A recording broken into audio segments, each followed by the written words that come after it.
¿Qué tal? ¿Cómo están? Muchas gracias por acompañarnos una vez más en esto que es Enlace Internacional, la propuesta en política internacional que te generamos desde la TV pública, desde Señal U, en coproducción, como lo trabajamos todas las semanas. Durante esta horita con Laura Prudencio, mi compañera, y yo, Augusto Grilly Fox, te vamos a estar trabajando los principales temas de la semana. Los temas más importantes de la agenda internacional, y vamos a hacer hincapié en los siguientes temas y vamos a profundizar en algunos que no están en la agenda pero son de sumo interés. Mira.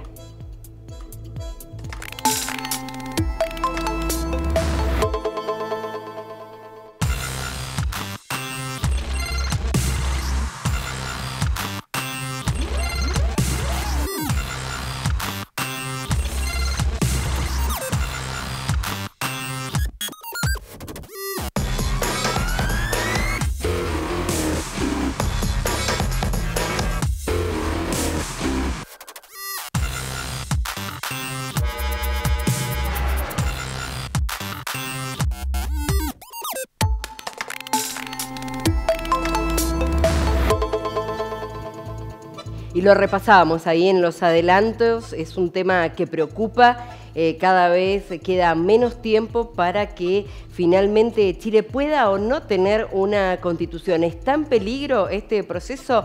Viajamos a Santiago, allí tomamos contacto con Claudio Gómez, abogado, ex constituyente. ¿Cómo estás, Claudio? Bienvenido. Muy bien, muy buenas tardes, muchas gracias por la invitación, saludar a Laura y a Augusto allá en los hermanos argentinos. Bueno, muchas gracias por estar del otro lado. Queremos saber en qué situación se encuentra este proceso hacia una nueva constitución.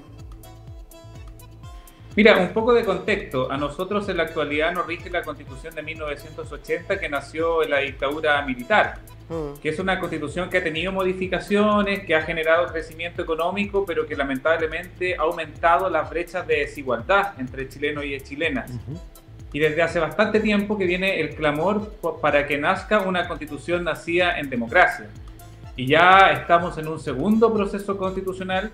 El primero nació a consecuencia del estallido social en octubre del año 2019, donde se generó una convención constitucional, un órgano democráticamente electo, integrado por 155 hombres y mujeres. Esa propuesta de nueva constitución que se trabajó durante un año, lamentablemente fue rechazada el año pasado, el 4 de septiembre, por un amplio margen fue rechazada, y luego del fracaso de ese proceso constituyente vino un nuevo proceso constituyente a cargo de un Consejo Constitucional que en la actualidad se está trabajando para ofrecer una nueva propuesta que debiera ser plebiscitada a nivel nacional en diciembre de este presente año, a fines ya de este presente año 2023.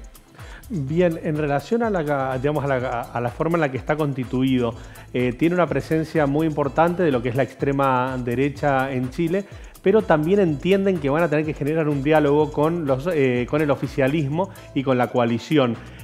¿Cómo ves vos estas negociaciones para que pueda generarse una nueva constitución? ¿Lo ves posible o crees que por ahí puede llegar a crecer el rechazo también nuevamente? Mira, la propuesta de la Convención Constitucional del primer proceso constituyente estuvo integrado por una gran mayoría de convencionales de izquierda. Y la propuesta se generó desde la centroizquierda hasta la ultraizquierda. Y eso generó de que la propuesta no fuera muy equilibrada y que en definitiva se rechazara el año pasado. Ahora se eligió este nuevo órgano en un contexto distinto, donde las mayores preocupaciones de la ciudadanía son la migración, la seguridad, y se generó el sentido contrario, donde este órgano quedó integrado principalmente por consejeros constitucionales de derecha, incluso de ultraderecha, que son los del Partido Republicano. Y se está generando la misma situación que en el proceso anterior, donde se está construyendo esta propuesta principalmente con una visión más bien de derecha, donde no ha podido haber negociación con la izquierda, porque la derecha por sí sola tiene las potestades para aprobar normas con un quórum de 3/5. Por tanto, este nuevo órgano tenía la posibilidad de aprender de los órganos de los errores del órgano anterior, y lamentablemente hemos visto que no ha sido de esa forma. Hoy tenemos una propuesta que tiene un amplio rechazo en la ciudadanía. Solamente el 12% de las personas, según las encuestas, estarían aprobando esta propuesta, y alrededor del 57% estaría en contra, y un amplio margen indeciso. ¿Qué pasaría de ser rechazada esta propuesta? Mire, lo más probable es que si se llega a rechazar, nos mantengamos vigentes con la Constitución de los 80, a lo menos unos 5, 6, 7, 8 años más, quién sabe.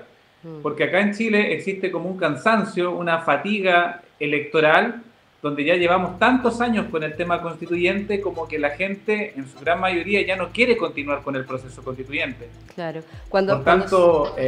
Cuando los chilenos salieron a la calle y empezaron las protestas, se hablaba de la necesidad de un cambio en la Constitución, quisiera hincapié en más derechos, que hablara de la salud pública, de la educación, de los grupos minoritarios, y hoy esos grupos están nuevamente protestando, las mujeres porque se achican los derechos en este proyecto, los sindicatos porque se afecta la posibilidad de protesta, no se habla de salud pública ni de educación pública. ¿Por qué está tan distante ese proyecto de lo que en definitiva fueron las banderas que salió la gente a la calle? Algunos han hablado de la paradoja constitucional chilena. Si tú preguntas en la calle, más del 60% de las personas quieren nueva constitución, pero rechazaron la primera propuesta porque estaba muy cargada a la izquierda y están a punto de rechazar esta segunda propuesta que está más cargada a la derecha. Por tanto, algo está pasando que es muy digno de estudio. Es muy extraño lo que está pasando. La primera propuesta consagraba salud pública, consagraba educación pública, consagraba el rescate de los pueblos originarios, del medio ambiente, y esta segunda propuesta no se hace cargo de ello, pero sí le da mayor protección a la empresa privada y un mayor rol de los privados en los derechos sociales. Por tanto, muchas de esas demandas originarias que abrieron el proceso constituyente están quedando de lado en este nuevo órgano que se denomina Consejo Constitucional.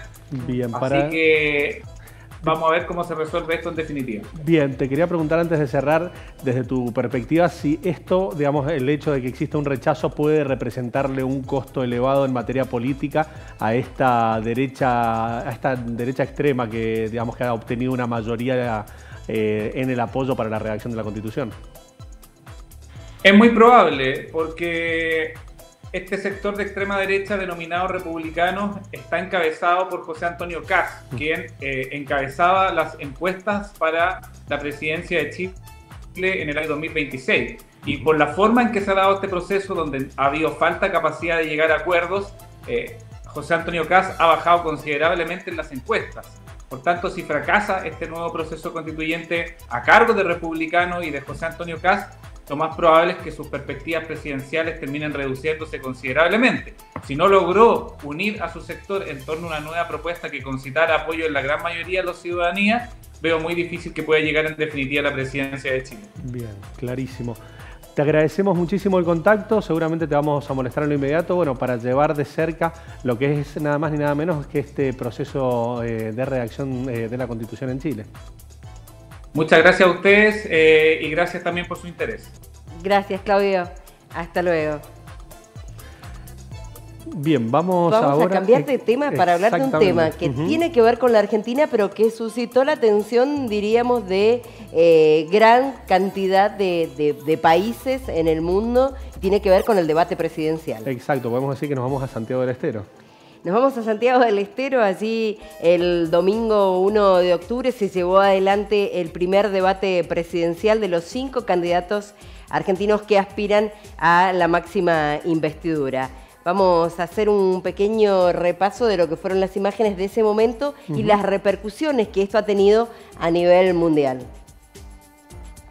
Bien, en relación a lo que es la agencia EFE, tituló en relación a los principales candidatos más a Milei, el principal duelo del debate sin vencedores, con la economía como centro. Bueno, eso es importante, ese título, porque fue más o menos por donde fueron la mayoría de los titulares. Aquí vemos CNN en español. No es un león, es un gatito mimoso del poder económico. Es la réplica de Miriam Bregman a Javier Milei, que fue, bueno, una de las frases que quedó después del debate. Ahí tenemos el Mercurio de Chile. Exacto, de hecho hace referencia al debate presidencial en Argentina, termina sin ganadores claros y no movería la aguja electoral. una referencia como que ha quedado estancado y ahí frenado. También una referencia concreta en relación al negacionismo de Milei, donde varios medios hicieron eje. Y otro de los temas en relación a lo del Papa, que fue otro momento importante. Este es El Mundo de España, que dijo: Milei se disculpa a medias con el Papa en el debate presidencial en la televisión argentina. Lo que decía que la mayoría de los medios internacionales hablaron que no hubo ventaja de ninguno sobre otro los candidatos. Ahí los candidatos argentinos se centran en el problema de la inflación en el primer debate electoral. Bueno, era uno de los tópicos, la economía. También hace referencia a que en la bajada de la nota anterior hacía eje sobre el negacionismo aplicado por parte de Javier Milei. Por otro lado, El País hace referencia a los cruces por la economía y chicanas. Así fue el primer debate presidencial de la Argentina, haciendo una referencia concreta por ahí a las suspicacias que se aplicaban entre candidatos. Este es El País de Uruguay. Y ahí está France 24, que dice: economía, memoria y derechos humanos en el centro. Así fue el primer debate electoral en Argentina. Bueno, tiene que ver con los tópicos y un tema más, que era lo que había votado la gente, que hablaba de los derechos humanos.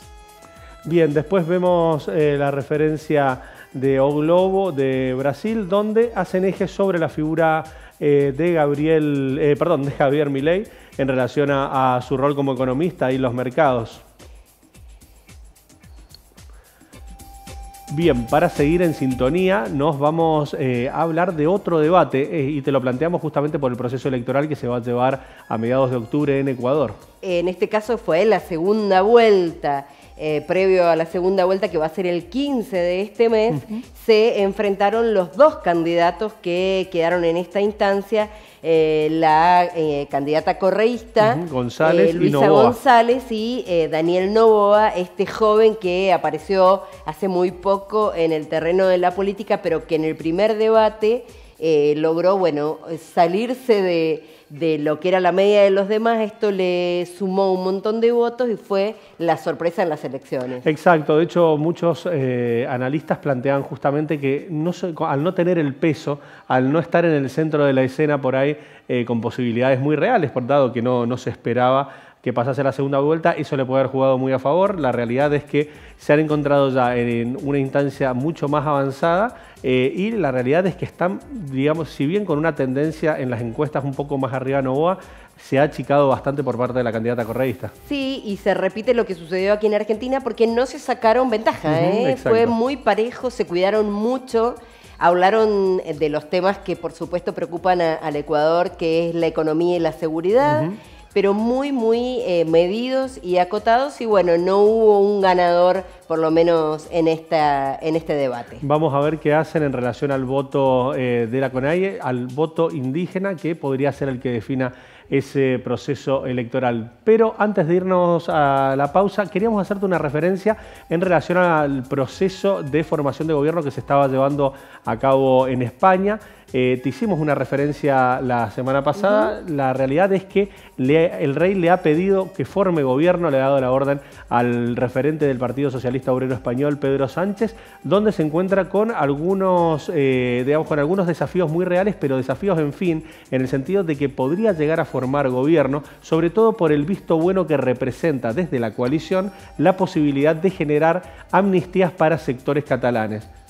Posición... el principal escollo que ha tenido hasta ahora, porque hay una gran parte de la población que no está de acuerdo con que esto suceda, y él, para conseguir los votos, hay una promesa solapada de que esto puede avanzar. Sobre todo es la posición del Partido Popular, que al verse con el impedimento de quedar a solo 4 escaños para generar esa formación de gobierno, se ha radicalizado en el discurso de que están dispuestos a pagar el costo de la formación de gobierno con tal de no permitir una amnistía que vaya en contra de los principios de España. Esa es la posición que marca una derecha que, más allá de que quiera favorecer o no una formación de gobierno, no tiene la cantidad de escaños para formar gobiernos. Vamos a ver si Pedro Sánchez una vez más logra formar gobiernos y el Partido Socialista Obrero Español se encuentra 4 años más en el gobierno. En la cuenta regresiva igualmente, porque si no lo consigue, lo que se plantea es que directamente tendrán que llamar nuevamente a elecciones para el mes de enero, así que queda muy poquito tiempo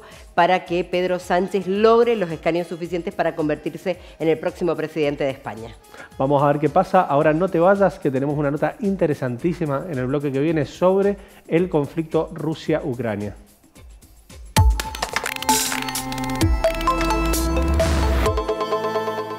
¿Querés internet? Entonces querés Aero. Internet que vuela en todo Mendoza. Llámanos al 0810-333-0446. Ingresá a www.aero.com.ar. Aero. Internet que vuela.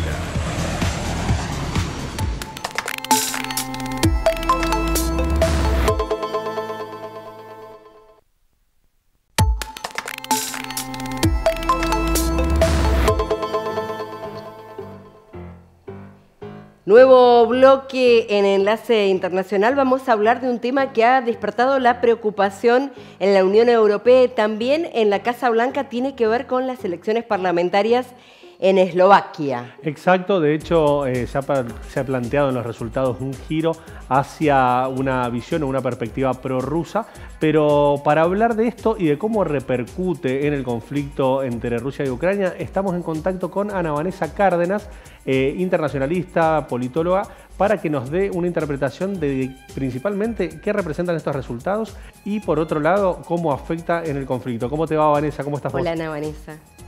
¿Qué tal, Laura? Un gusto, muy buenas tardes acá para mí y para todo el público que nos acompaña. Muchas gracias. Vanessa, hacíamos referencia a este proceso electoral que se ha llevado a cabo en Eslovaquia y que repercute en lo que es este ya largo conflicto entre Rusia y Ucrania.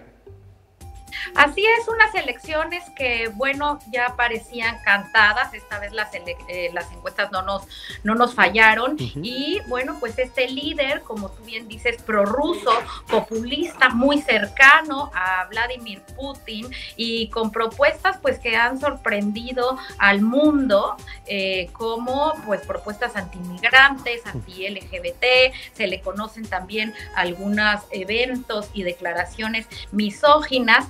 Y bueno, además es un líder del Smer socialdemócrata que ya había estado a cargo del gobierno en Eslovaquia y que regresa, pero que había tenido que salir por un asesinato de un periodista y de su novia que estaba estudiando y que posterior a su muerte salen estas investigaciones de vínculos con la mafia italiana de cercanos al gobierno de Fico. Así que bueno, pues llama la atención que haya podido regresar con esta facilidad, ¿no?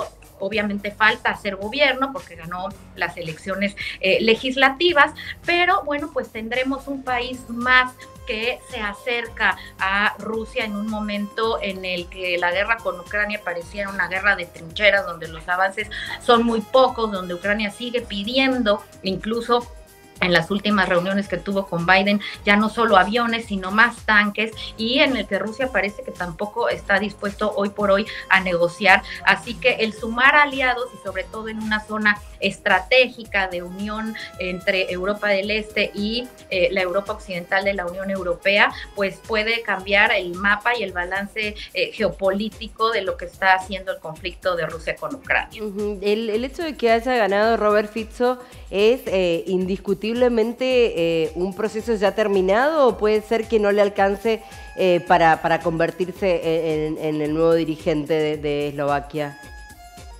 Bueno, todavía no es un hecho dado, tiene altas posibilidades, hay que decirlo, de negociación, de vínculos, pero todavía falta hacer algunas alianzas. Está un poco como lo que está ocurriendo en España, en donde tiene todavía que hacer alianzas para poder crear gobierno con una mayoría. Vanessa, en relación a lo que es esta liga internacional, podríamos decir que está integrada por una derecha populista, con referentes como Víctor Orbán en Hungría, como Santiago Abascal en España. ¿Vos lo identificás a este referente político dentro de este esquema?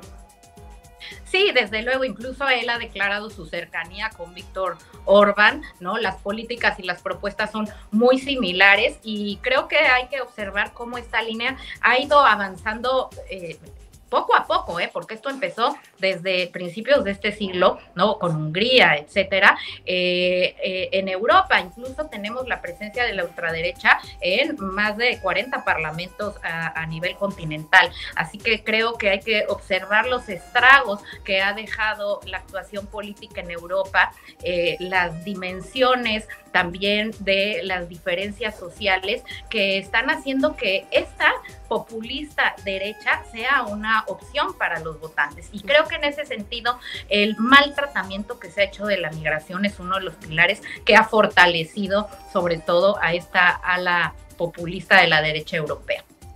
Justamente yo para presentar hablaba de la preocupación de la Casa Blanca y también de la Unión Europea respecto al posicionamiento que tiene Fico con Vladimir Putin, su cercanía y esta decisión en caso de ser gobierno de no apoyar militarmente a Ucrania. ¿Cuál es el movimiento alrededor de esto en la Unión Europea? ¿Hay alguna, en las últimas horas, por supuesto, a partir de esta elección, algún posicionamiento especial de los líderes? Mira, en realidad yo creo que las declaraciones de Fico tienen una parte de realidad, y es que hay que forzar ya a una negociación y a una paz que también beneficiaría a la Unión Europea en términos incluso económicos. Le están saliendo muy caros los energéticos hoy por hoy, pero desde luego que sumar a un país a una invasión que es clara y abiertamente un atentado al derecho internacional, pues atenta también con los principios y con los valores de la Unión Europea. Entonces, me parece que este va a ser también un momento de reacomodos y de alianzas, si es que este hombre llega al poder, ¿no? En términos no solo de la guerra, sino también de presionar la paz ya desde diferentes aristas, ¿no? Es evidente que, bueno, esta declaración de que hay que negociar, ¿no? Del nuevo el líder eslovaco que ha ganado el legislativo, pues tiene más que ver con un apoyo a Rusia que con un apoyo evidentemente a la paz, ¿no? Pero la retirada de apoyo militar de un país tan cercano, pues desde luego que va a forzar también a Ucrania a reconformar su postura ante una negociación o ante la ofensiva militar que está llevando a cabo en contra de Rusia. Vanessa, te agradecemos muchísimo el contacto. Nos encontramos la semana que viene. Claro que sí. Un saludo. Muchas gracias. Hablábamos con Ana Vanessa Cárdenas, politóloga internacionalista, y quien todas las semanas nos ayuda a entender los distintos hechos coyunturales. En este caso, a partir de las elecciones de Eslovaquia, cuál es la situación también de este complejo conflicto entre Ucrania y Rusia, ¿no? Y vamos a cambiar de tema ahora. Vamos a hablar del Vaticano y las elecciones de nuevos cardenales. Exacto. Para eso te presentamos este informe.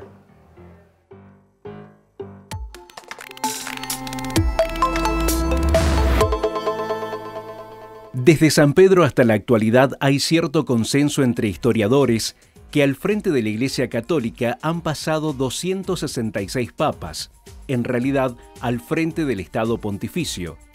Y es que el Papa es un jefe de Estado y, como todas las personas que gobiernan una nación, piensan en la sucesión como una forma de que sus políticas perduren en el tiempo. En este sentido, el Papa Francisco no es diferente a sus predecesores. Desde el siglo VI, el título de Papa lo detenta el obispo de Roma, y en el 1059, el Papa Nicolás II promulgó un decreto en el que serían los cardenales los encargados de designar al obispo de Roma y, por lo tanto, al nuevo líder. 91 años después, terminaría por conformarse el Colegio Cardenalicio. El proceso de elección de los papas es el cónclave, esa reunión a puertas cerradas en la Capilla Sixtina en que cada miembro del Colegio Cardenalicio vota a quien cree que debe presidir la Iglesia. La tradición de anunciar al Papa mediante el humo que sale de la chimenea de la Capilla Sixtina comenzó a usarse en 1225. Se harán 4 votaciones por día y en cada jornada se hacen 2 fumatas, una por la mañana y otra por la tarde. Las papeletas desechadas se queman en una vieja estufa de hierro fundido. Si alguno de los candidatos ha obtenido la mayoría necesaria, saldrá humo de color blanco, la fumata blanca. Si por el contrario la votación no ha tenido éxito, el humo será negro, la llamada fumata negra.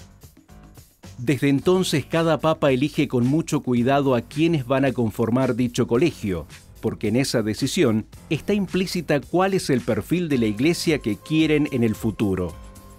Francisco ha concebido a la Iglesia Católica de manera diferente a sus antecesores. Pretende una Iglesia abierta a la juventud y a las nuevas formas de ver la realidad. Para eso, es crucial ubicar a la persona correcta en cada puesto que el colegio disponga, ya que cada cardenal es un posible candidato a continuar su legado. Primero, Francisco comenzó a elegir a clérigos no europeos. Segundo, Francisco designó a 99 cardenales nuevos a lo largo de los 10 años de pontificado. Con lo cual, de los 137 cardenales con menos de 80 años que pueden votar un nuevo papa, los cardenales electores, el 70% lo designó Jorge Mario Bergoglio, el papa argentino. De esos 137 cardenales electores, 52 son europeos, 17 de América del Norte, 22 de América Latina, 19 de África, 24 de Asia y 3 de Oceanía. De los 18 electores creados el sábado 30 de septiembre, la mitad son de Europa, la otra mitad de Estados Unidos, Sudáfrica, Argentina, Colombia, Sudán, Tanzania, Malasia y Hong Kong. Una muestra del manejo experto de la política interna del Estado Pontificio del Vaticano.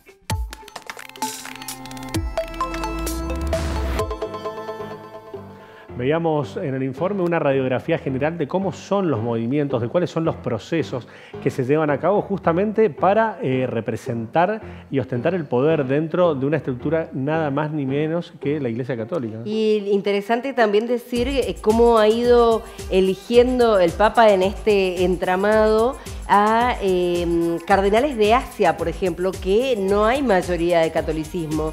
Pero bueno, políticamente es muy importante contar con el apoyo. Y si hablamos de los papas latinoamericanos, decir que eligió a 3 argentinos, 2 de ellos menores de 80 años que tienen incluso la posibilidad de votar en el caso de que se deba hacer por un nuevo papa. De ahí se ve justamente esta lectura, esta interpretación que hacen varios medios de comunicación en relación a la designación de 20 cardenales, dentro de esos 20, 3 argentinos. Interesantísimo el tema. Vamos a una tanda y seguimos en el próximo bloque.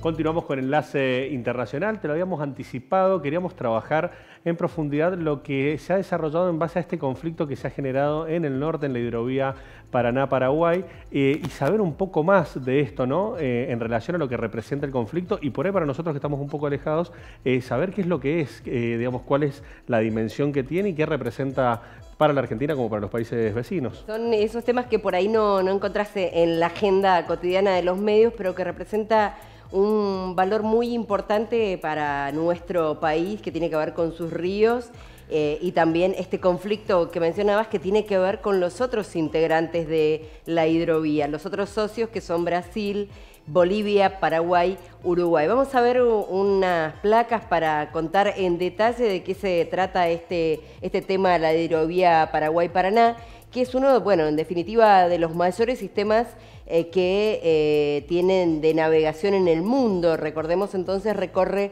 la Argentina, por supuesto, es el tramo final, pero también Bolivia, Brasil, Paraguay y Uruguay. Tiene en total una extensión de 3.442 kilómetros y va desde Puerto Cáceres, allí en el Mato Grosso, en do Sul, en Brasil, hasta Nueva Palmira, en Uruguay. Vamos también, con la siguiente placa. También hacer una referencia en relación a lo que representa como sistema fluvial y lo que permite, ¿no? Mejorar las infraestructuras de puertos ubicados en el corredor de la propia hidrovía, optimizar el transporte por la vía fluvial y garantizar la navegación diurna y nocturna los 365 días del año.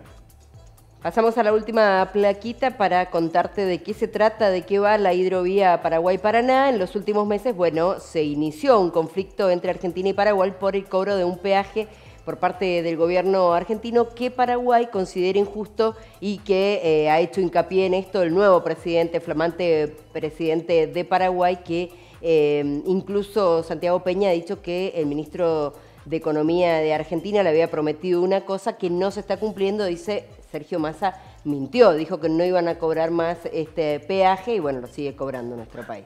Bastantes especulaciones por ahí desde el lado del Paraguay, algunas interpretaciones desde la Argentina. Para poder entenderlo en profundidad, estamos en contacto con Álvaro Álvarez. Él es doctor en Geografía e investigador del CONICET, que desde Tandil muy gentilmente nos genera este contacto. ¿Cómo te va, Álvaro? Muy buenas tardes. Hola, gracias Álvaro. a ustedes por ponerse en contacto. Muchas gracias. No, gracias a vos. Bueno, cuando lo hablábamos produciendo, ¿viste? Lo dialogábamos al tema para ver cómo lo abordábamos. Planteábamos justamente la necesidad de entender qué es lo que representa la hidrovía principalmente y por otro lado, cómo se genera un conflicto. Bien, sí, un poco ustedes lo contextualizaban muy bien. La hidrovía Paraguay-Paraná es una de las arterias fluviales de navegación más importantes de América Latina y una de las más importantes del mundo, ¿no? Son 3.442 kilómetros de vía navegable desde Puerto Cáceres hasta Nueva Palmira, pero es necesario entender esa hidrovía en un contexto más amplio, que es la Cuenca del Plata, ¿no? La Cuenca del Plata son 3.500.000 kilómetros cuadrados, es más o menos el 20% de Sudamérica y está integrada por estos 5 países que ustedes mencionaban: Brasil, Paraguay, Bolivia, Argentina y Uruguay. Por ende, las políticas conjuntas, pensando en la integración regional, pensando en los vínculos regionales, deben ser trabajadas precisamente en comunión entre esos 5 países. De tal manera, en el año 69 se firmó un tratado de la Cuenca del Plata que estipula algunos parámetros que tienen que ver con la vinculación entre países vinculados a, sobre todo, la navegación fluvial. Bien, Álvaro, en relación a lo que representa el conflicto propiamente, ¿cuál es la posición de Argentina, cuál es la de Paraguay y, digamos, qué es lo que generó una disrupción para que esto se diera? Bueno, como todo conflicto tiene un montón de aristas y un montón de dimensiones, ¿no? Pero es muy importante saber que cuando hablamos de la hidrovía Paraguay-Paraná, hablamos de una infraestructura, ¿sí? Nosotros podríamos hablar del río Paraná como un medio natural, como la naturaleza, y cuando hablamos de una hidrovía hablamos de una infraestructura. Y como toda infraestructura, para que funcione, necesita intervenciones técnicas. No hay infraestructura posible que se mantenga en el tiempo sin intervenciones técnicas. Bien. Esas intervenciones técnicas sobre un medio natural tienen determinados impactos sociales, económicos, ambientales, etc. Para que la hidrovía funcione, como bien dijeron ustedes, los 365 días del año, y hoy circulen aproximadamente 5.000 buques anuales, para que eso funcione se necesitan tareas operativas, sobre todo dragado y balizamiento. Eso tiene un costo. La Argentina, según los últimos informes, está gastando aproximadamente 25 millones de dólares en que esa hidrovía funcione. Ahora la pregunta es, ¿de dónde sale ese dinero para costear el funcionamiento de esta hidrovía Paraguay-Paraná, por donde no circulan solo buques con cargas argentinas, sino que circulan buques con cargas de estos 5 países que integran la hidrovía Paraguay-Paraná? Bueno, ¿cuál es la forma de sostener esas tareas operativas? Mediante un peaje. Lo que Paraguay dice es que tener un impuesto sobre el río Paraná es violatorio de los acuerdos internacionales. Ahora bien, podemos pensar que un peaje no es un impuesto, ¿no? Sino que un peaje es el costo necesario para circular por una infraestructura como el que pagamos todos nosotros cuando circulamos, por ejemplo, por una autovía X, ¿no? Entonces el conflicto ahí en principio es un conflicto de percepciones sobre de qué estamos hablando cuando circulamos sobre la hidrovía Paraguay-Paraná. Pero para Paraguay, esto tiene un impacto. ¿Por qué tiene un impacto?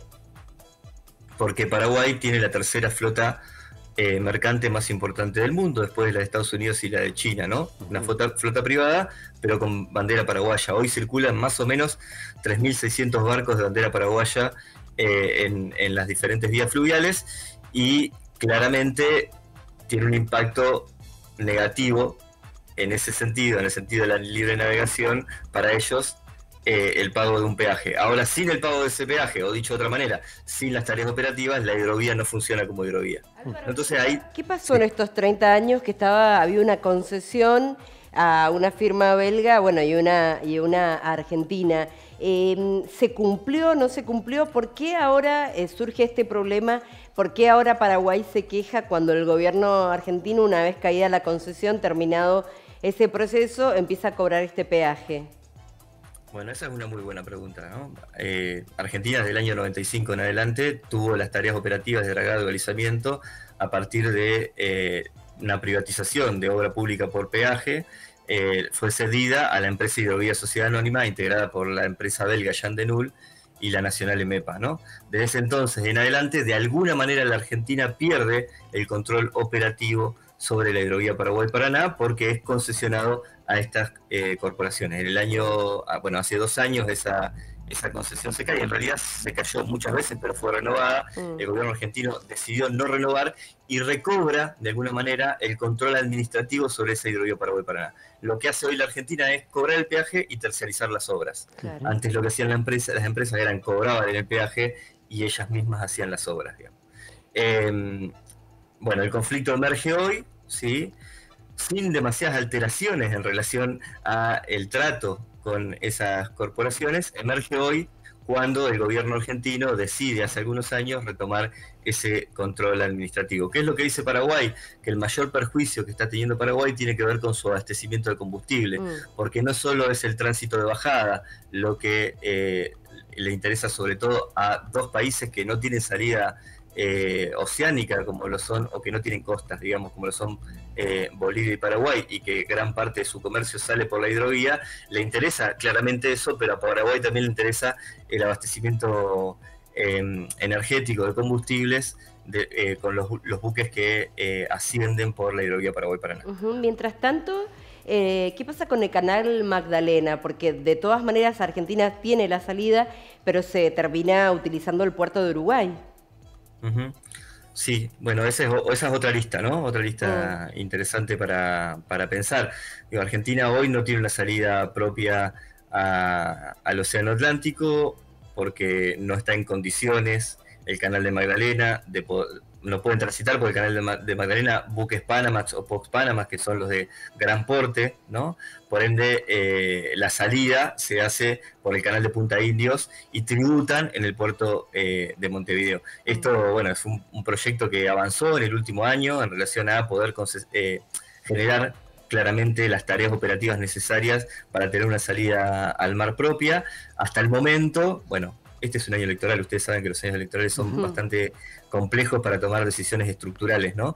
Pero creemos, bueno, eso es un posicionamiento que es importante poner en discusión. Digo, si pensamos en la soberanía nacional y si pensamos en la soberanía comercial, en una arteria de circulación por donde sale el 80% del comercio internacional argentino, es importante tener una salida propia al mar. Por eso toda esta discusión en relación al canal de Magdalena es que bienvenida sea, ¿no? Porque creo que estas discusiones tienen que ver con discutir algunos aspectos de la soberanía nacional. Después hay otros que son sumamente importantes también y que me parece que es importante visibilizar, como el impacto social y ambiental que tiene la hidrovía Paraguay-Paraná y que tiene el avance de un modelo como el modelo del agronegocio sobre la Cuenca del Plata.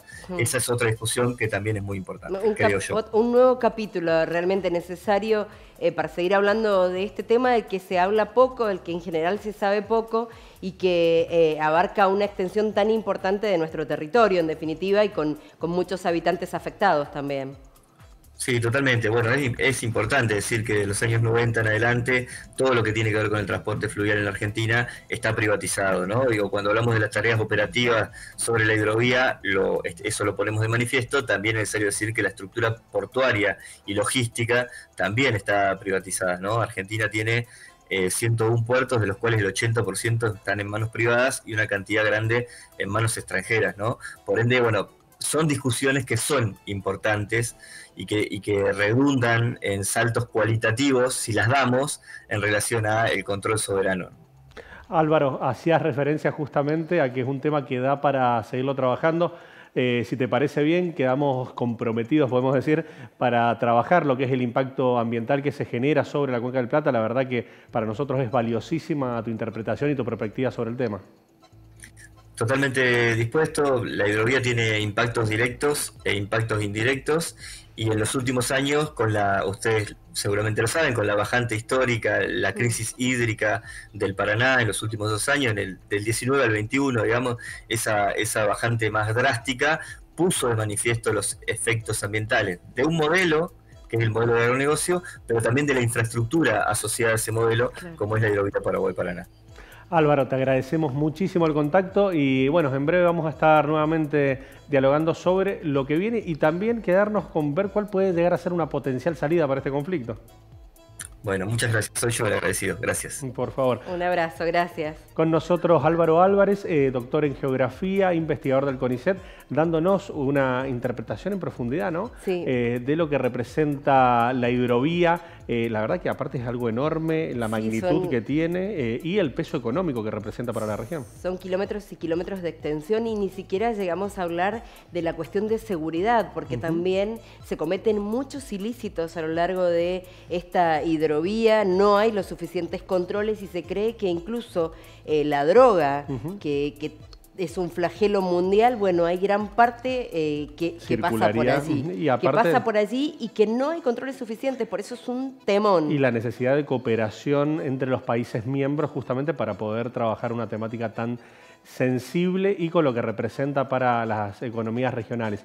Pero bueno, tenemos también una pata un poco más distendida para poder entender e interpretar esto, ¿no? Para el final nos dejamos la mejor parte porque vamos a hablar de algo con lo que empezábamos este programa que tiene que ver con los debates presidenciales que son tan apasionantes. Vimos aquí el de Argentina que tuvo récord de audiencia. Bueno, ¿qué pasa en la ficción? Para eso tenemos un invitado.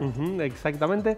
Estamos con Adrián Biasiori, director de cine, que nos ayuda todas las semanas, o semana por medio, cuando lo vamos poniendo a trabajar, para generarnos una propuesta que nos ayude a entender estas distintas temáticas. ¿Cómo te va, Adrián? ¿Cómo estás? Hola, Adrián. Muy bien, tanto tiempo. Bienvenido.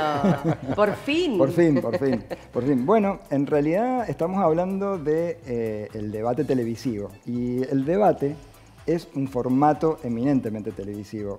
Alguien dijo por ahí que la televisión es gente hablando, ¿sí?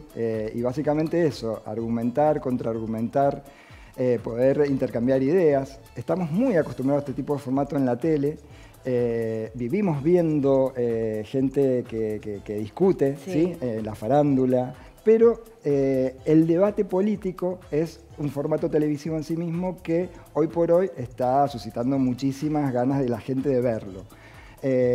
Por la actualidad, en particular nuestro país, por estar en un momento de elecciones, pero esto sucede en todo el mundo, no es algo de acá. El cine lo ha tomado justamente por ser algo que suscita tanto interés en la población y lo ha tomado de diferentes maneras. ¿Sí? Y lo que vamos a hacer es un recorrido en algunas películas y en algunas series en donde nosotros vemos el debate como un elemento muy importante y un elemento sobre todo que es de gran interés para la población en general. ¿Sí?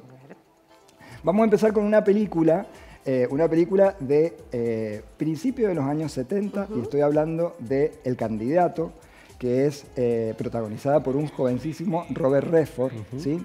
Y fíjense que en esta película ya teníamos un Robert Redford que era famoso, pero a partir de esta película se posiciona como un actor, podamos decir, dentro de la lógica de Hollywood, un actor serio que puede encarnar no solo un galán. No solo un galán, claro. Tal cual. Que podía encarar un drama político, ¿sí? Entonces, se dice por ahí que fue el mismo Robert Redford que quiso hacer esta película porque ya lo posicionaba él desde ese lugar, pero también como lo que ha sido Robert Redford a lo largo de su carrera, que es un actor comprometido con la sociedad, con la ecología y todo eso. Es un personaje, el personaje principal es un joven político que es convencido por el Partido Demócrata para que se presente en las elecciones a senador. Y plantea una situación bastante maniquea en el sentido de que se encuentra con una política con claros oscuros, en donde él tiene que aprender a negociar, ¿sí? Y a veces no quiere negociar, y en esa lógica y en esa tensión se plantea la película. ¿Qué tiene de interesante en relación al debate? Justamente una secuencia, una escena, que es una de las escenas más fuertes de la película, 11 minutos de debate dura esa escena, entre el candidato demócrata, que es él, que es Robert Redford en el papel de Bill McKay, y el candidato republicano. Siempre esta dicotomía de la política norteamericana, ¿no? Y bueno, ahí en ese debate, si lo viéramos, esta película está disponible en YouTube, se ve todo lo que alcanzamos a ver, por ejemplo, en el primer debate, ¿no? De acá de Argentina. De acá de Argentina y lo que se ve en general en los debates. Bueno, ¿no? Estados Unidos tienen mucho más tiempo en los debates y la verdad es que hay algunos que han sido históricos realmente, con lo cual también el público es como muy adepto a ver este tipo de show. Hay una tradición, claro, hay una tradición en relación al debate, que cada vez más lo está teniendo Latinoamérica.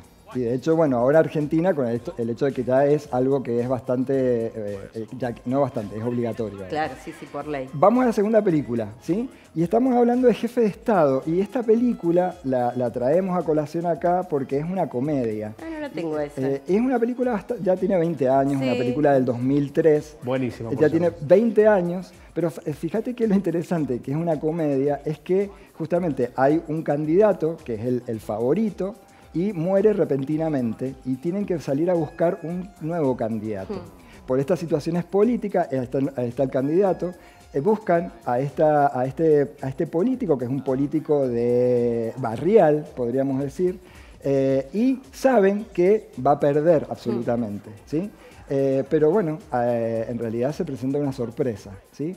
Básicamente esta película tiene la estructura de David y Goliat, sobre todo en la escena del debate, claro, con el candidato republicano, ¿no? En donde parece que él tiene todas las de perder y el otro todas las de ganar y puede pasar, vale, digamos... spoilear, tiene 20 años. Sí, vale spoilear, ¿sí? Sí. Pero bueno, básicamente uno ya más o menos sabe, claro, de qué va a pasar, ¿no? Alguien que termina siendo un loser total, un outsider de la política y termina siendo alguien que podría llegar a ser perfectamente el presidente. Bien, podríamos decir Rocky llevado a la política y al cine. A la política y al cine. Y nada muy alejado de la realidad, ¿no? De esta cuestión de los outsiders que entran a la política y que por distintas razones quedan en un primer plano. Vamos a las dos últimas, que en realidad ahora estas son películas, ¿no? Sí. Vamos a una serie, y a la siguiente serie es El ala oeste de la Casa Blanca, ¿sí? Bien. Ahí estamos viendo justamente la escena del debate de esta serie, que es una serie que tuvo 7 temporadas, son 154 capítulos, ¿sí?